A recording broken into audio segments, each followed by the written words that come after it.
আসসালামু আলাইকুম। আজকে টিউটোরিয়ালে আমরা সিম্পসনের সূত্রের সাহায্যে আঁকাবাঁকা জমির আকৃতির ক্ষেত্রফল কিভাবে নির্ণয় করতে হয় তা দেখ। সিম্পসনের ক্ষেত্রফল সমান d/3 যোগ প্রথম অফসেট যোগ যোগ শেষ অফসেট যোগ 4 ইন্টু জোড় অফসেটের সমষ্টি যোগ 2 ইন্টু বিজোড় অফসেটের সমষ্টি।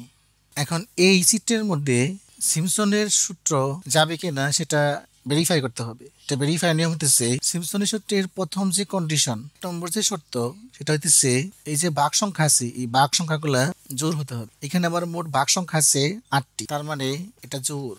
ভাগ সংখ্যা আছে 8টি, কাজে সিম্পসনের প্রথম রুল প্রযোজ্য হয়েছে। 2 নম্বর কন্ডিশনটা হইতেছে যে অফসেট গুলো আছে লম্বিক অফসেট গুলা, এই অফসেট গুলার সংখ্যা বিজোড় হতে হবে। এই অফসেটের সংখ্যা এখানে বিজোড়, এখানে মোট 9টি অফসেট আছে। 3 নম্বর শর্তটা হইতেছে এই প্রত্যেকটা যে ভাগের দূরত্ব একটা অফসেট থেকে আরেকটা অফসেটের মধ্যে যে দূরত্ব আছে সেটা পরবর্তী অফসেটের মধ্যে দূরত্ব সমান হবে, অর্থাৎ প্রত্যেকটি অফসেট থেকে আরেকটা অফসেটের দূরত্ব সমান হবে। এখানে 0 থেকে 10 অর্থাৎ এখানে 10 ফুট, আর 10 থেকে 20 এখানে পার্থক্য 10 ফুট, তো এইভাবে 10 করে বেড়ে গেছে। তার মানে সিম্পসনের 3 নম্বর কন্ডিশনটাও এই চিত্রের মধ্যে প্রয়োগ করা যায়। ডি এর মানটা হইতেছে এই যে এটা অফসেট থেকে আরেকটা অফসেটের মধ্যবর্তী যে সমান দূরত্ব আছে এটা হচ্ছে ডি এর মান।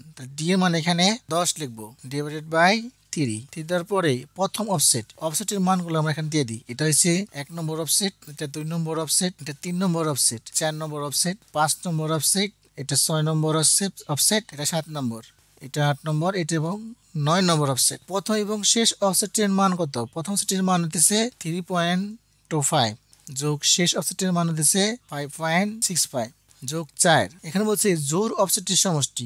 জোড় অফসেট কোনগুলা? এই যে 2, 4, 6, 8। এটা 2 এর মান হতেছে 5.60 যোগ 6.65 যোগ 6.20 যোগ 4.20 2। এখন এখানে আছে বিজোড় অফসেটের সমষ্টি। বিজোড় অফসেট কোনগুলা? 3, 5, 7। 4.20.75 যোগ 3.25। এই হচ্ছে সিম্পসনের সূত্রের মান।